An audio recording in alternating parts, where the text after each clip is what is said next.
Hi, welcome back to the Trust Your Worth podcast, the podcast that helps you tap in to the power of knowing your worth. My name is Brittany, and thank you so much for joining me today. How are you? How's it going? I hope you're doing great. Last week we talked about navigating life transitions. So if you feel like you need help with some decisions or just dealing with the feelings that come from big life transitions, such as you're moving, you're going to a new school, you're changing careers, you've lost a loved one, you're getting married, you're getting divorced, like all these big changes, then check out season 3, episode 17, Navigating Life Transitions. Today, we are talking about doing it for you. Do it for yourself. Especially if you grew up in an environment where you're expected to be selfless and give up things for the greater good, like specifically a religious environment. Or if you just grew up as a people pleaser, then this episode might be super helpful for you. So let's get into more about doing it for you.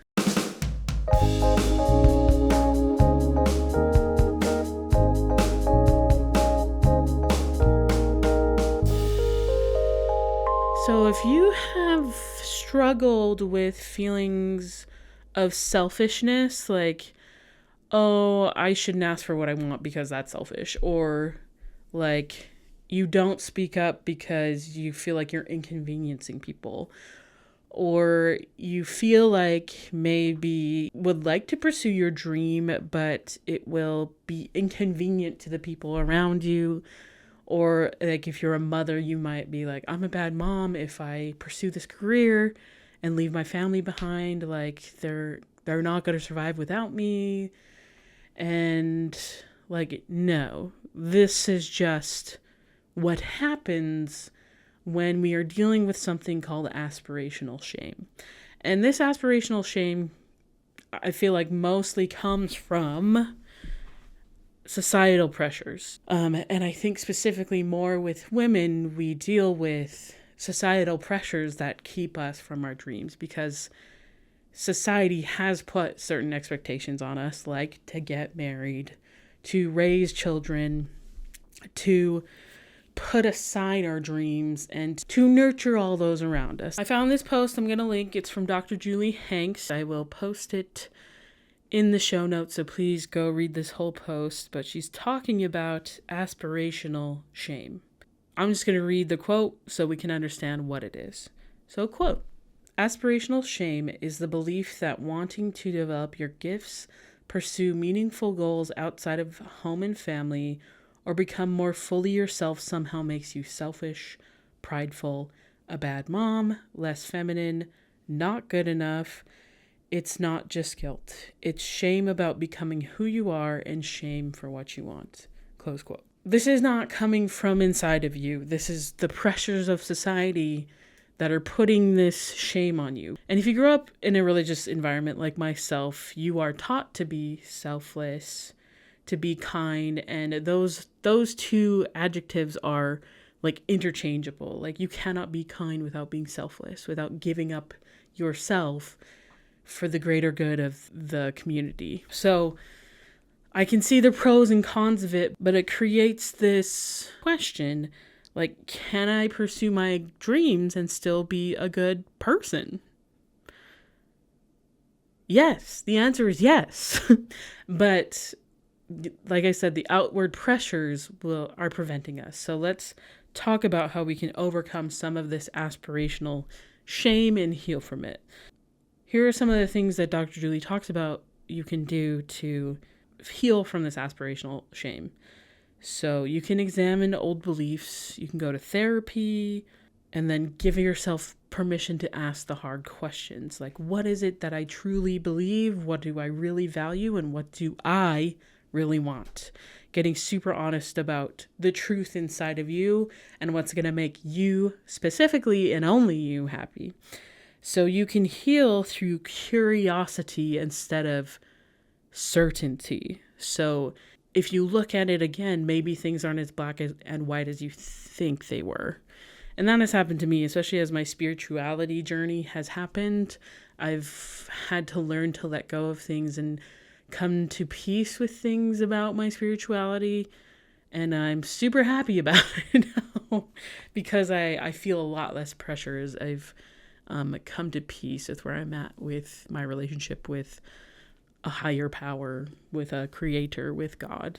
And then you can heal through building an identity outside of previous expectations. So Dr. Julie's talking specifically about religious expectations, but they can be any expectations, such as even if you aren't religious, those expectations of like having a career and being a mom at the same time. Like, while difficult, it can be done. There are many women and men who do this, who have careers and they have families. Like, it's possible. If you want it, if those are your dreams and you want to make it happen, you can make anything happen that you want to. So trying to build a new identity without the crushing weight of those pressures and those expectations. Just learn to let go of them.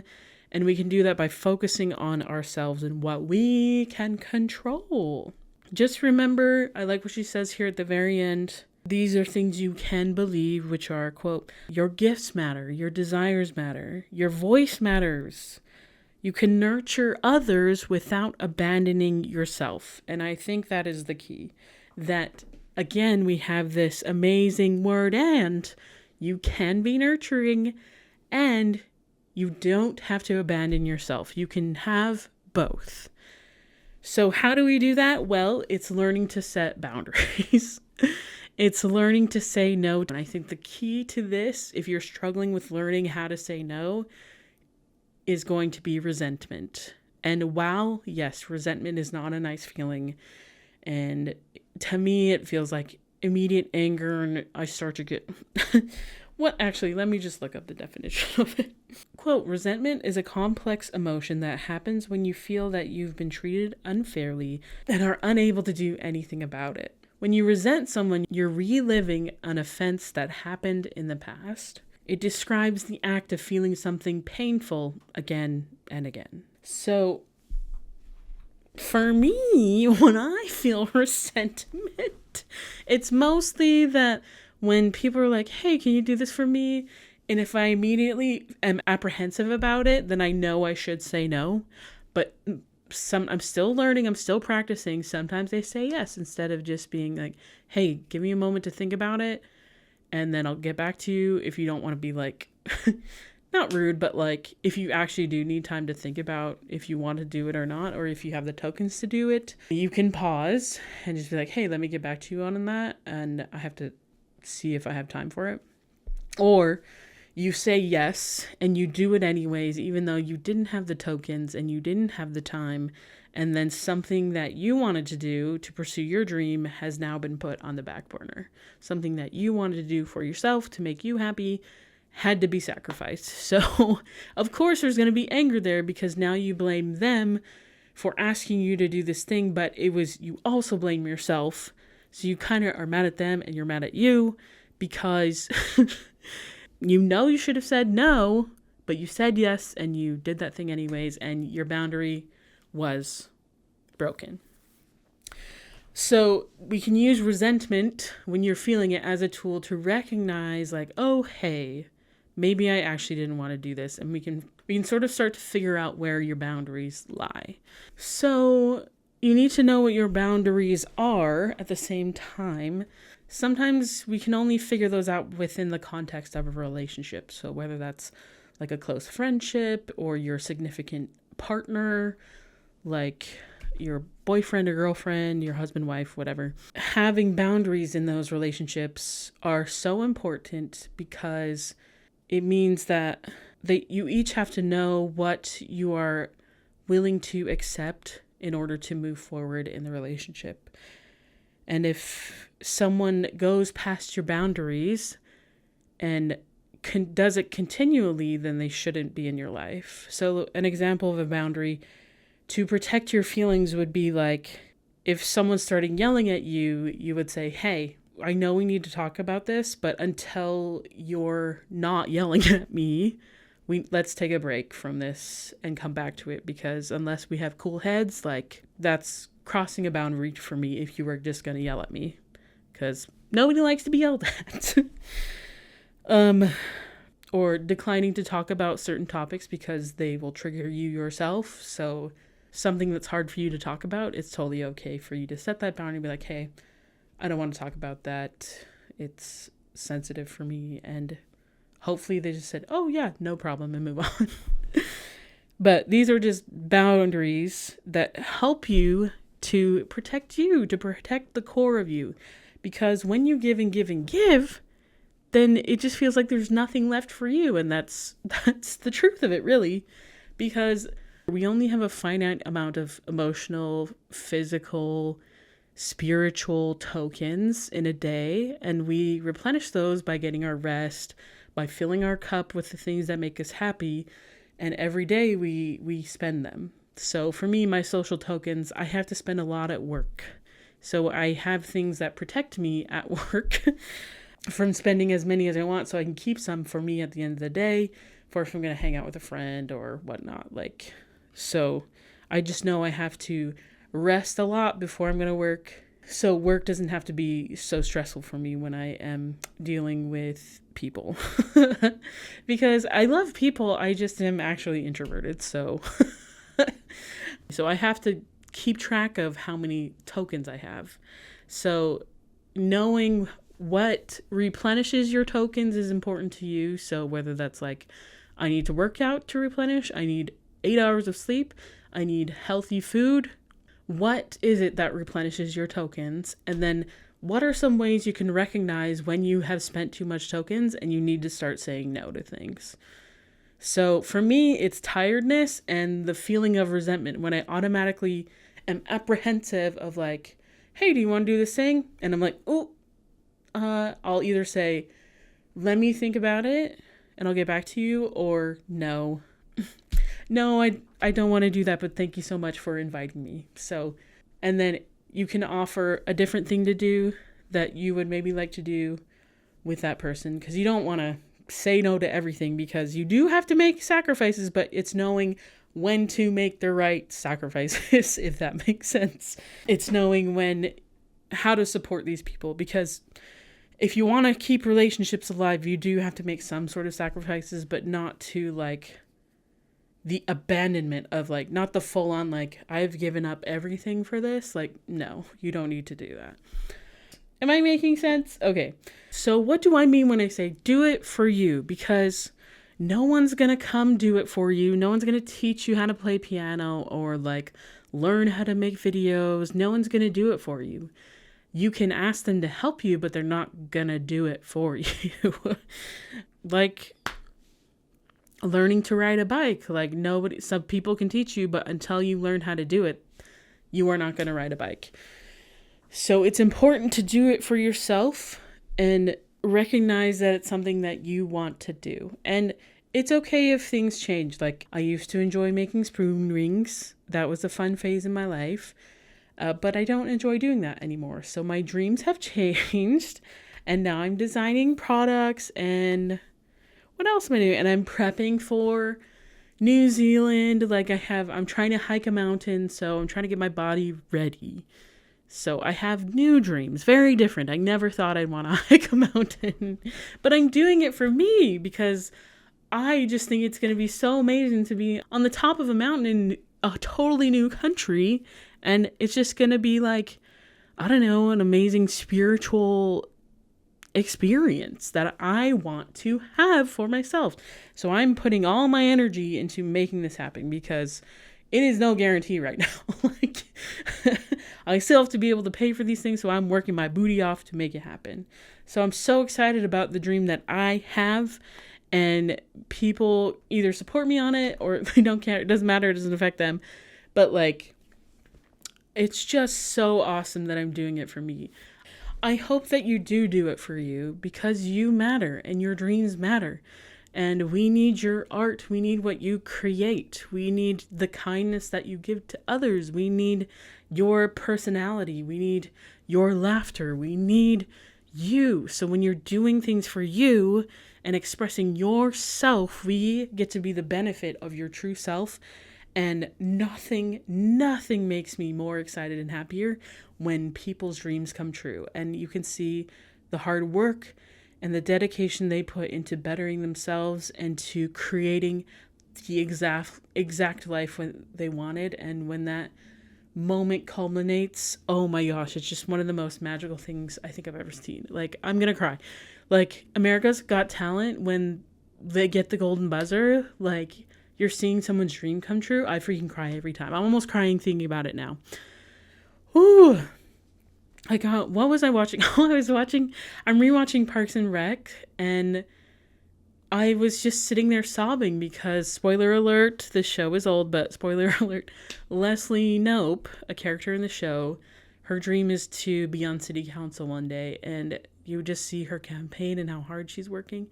And the moment she becomes city councilor, she is just like, it's just a beautiful moment. And of course I cried. I'm just so happy for her because that is her dream coming true. Like, you can have that. Your dreams can come true. And it's going to take a lot of hard work, but I hope that you're doing it for you and creating the life that you want because you're worthy of it. You're worthy of having dreams and having them come true. You are so worthy of it. Like, you are enough to do that. So I hope that you do whatever it takes. And you know what's so cool about Leslie's dream is that she helped so many of her friends get their dreams that they were happy to help with hers. Like, she didn't have to do it alone. She had a huge support system that helped her get there. Like, when I think of even myself getting to this point of making one of my dreams come true, like going to New Zealand, I'm so close, and I'm so grateful for the things that have got me there.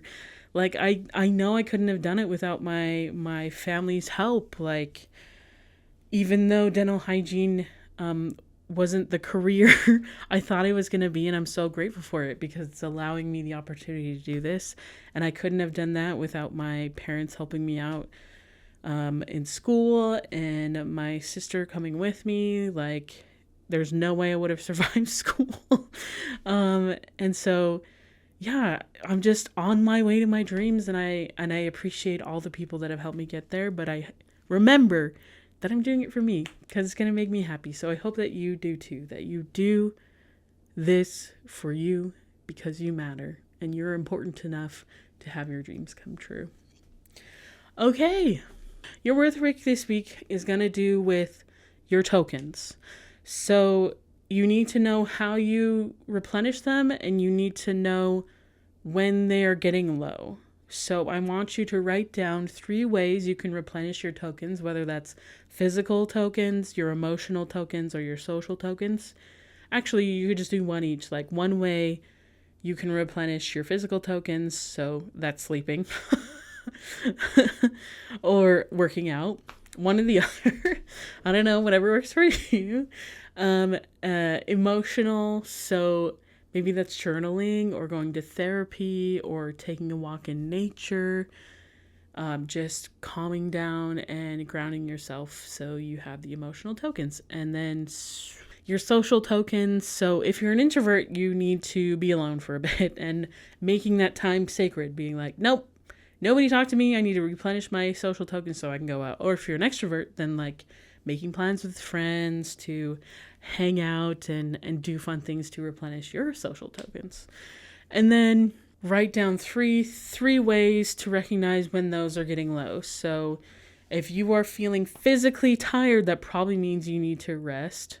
But specifically, like for me, my joints literally start to ache. Like, they start to give out. Like, my thumbs kind of stop working. So then I'm like, oh no, I've overdone it. And then I know I need to rest. Socially, I feel it coming on when I feel that anger coming on. I know, I'm like, okay, I need to get out of here. I need to say goodbye and get out because I'm exhausted and I can't say another sentence more. What is it? Emotional.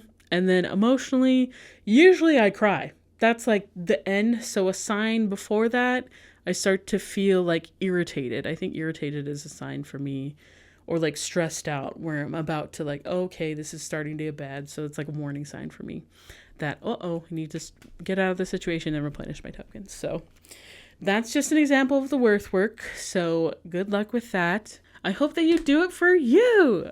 Okay, that's this week's episode. As always, you can find me on Instagram and TikTok at trustyourworthpod, and on the website at www.trustyourworth.com. And exciting news! I don't know if you noticed my shirt. If you can't see, it says "You Are Enough," and it has 2 little flowers in pink on the side. And this is one of the shirts that I am selling in my store. It's not officially launched yet, but like if you want to go check it out, please do.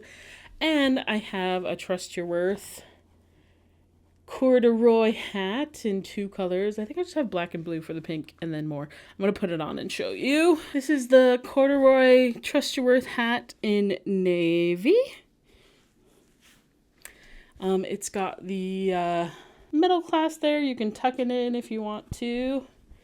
But yeah, check out the store.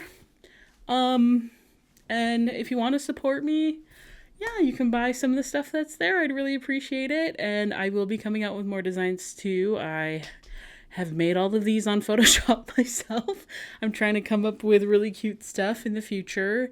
And I'll probably hire some artists to create some stuff for me too. So yeah, check it out. Okay, if no one has told you today, I hope you do your dream for you, because you're worthy. And I love you. And don't forget to trust your worth. Okay, thanks so much for listening. Have a great day. Love you. Bye.